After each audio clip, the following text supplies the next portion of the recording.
up guys, it's Diablo here, and today I have some more gameplay for you guys. I'm actually going to be doing a UMP, as you might know from the title of the video, we're doing a UMP-45 gun review. I'm taking my stats straight from synthleg.com, which is like straight from the game files, because this is all 100% accurate. So let's get straight into it.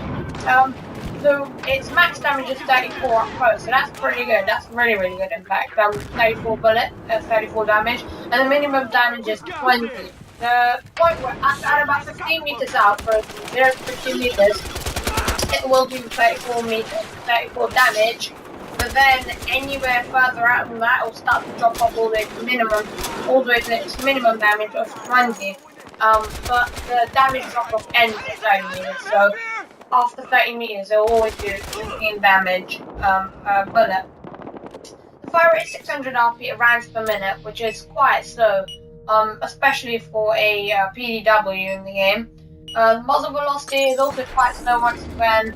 It's 320 meters per second, but when it's suppressed, it goes even slower to 180 meters per second. So there's long range.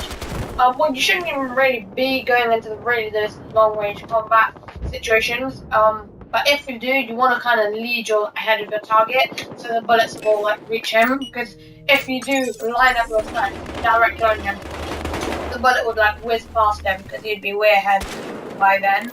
The bullet drop is 15 meters per second squared. The magazine size is pretty average, but it's slightly small, so you got to watch how you're shooting. You want to be quite conservative with the ammo because it only has 1d6 bullets in the chamber.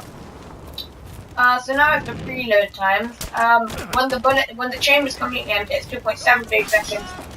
When there's a bullet left in the chamber, it'll be 2.25 seconds actually.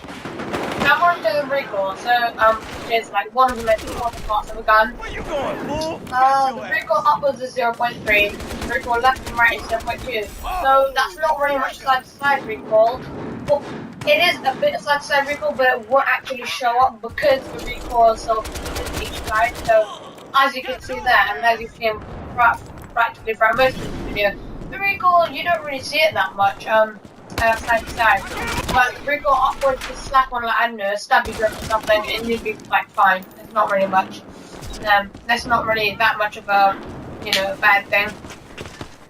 So this is the spread. The spread increase on the bullets is 0.12, and when you're aiming down sights and not moving, it's 0.4. But when you're aiming down sights and moving, it's 0.8.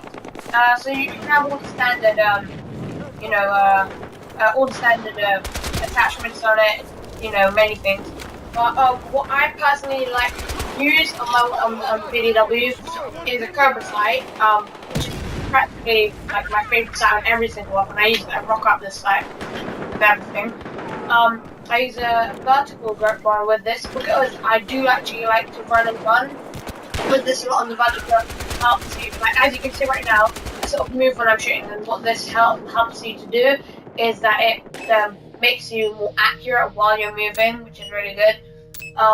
I use I'm not sure what I use for the barrels. I'm not even sure if you can use barrels for this.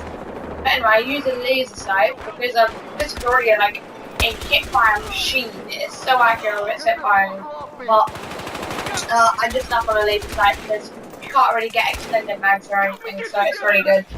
And yeah, that's practically it, guys. That's the weapon review done. Overall, I think it's a competitive weapon. You can do really good, especially if you put it in the right situations. But it may struggle in those longer range combat.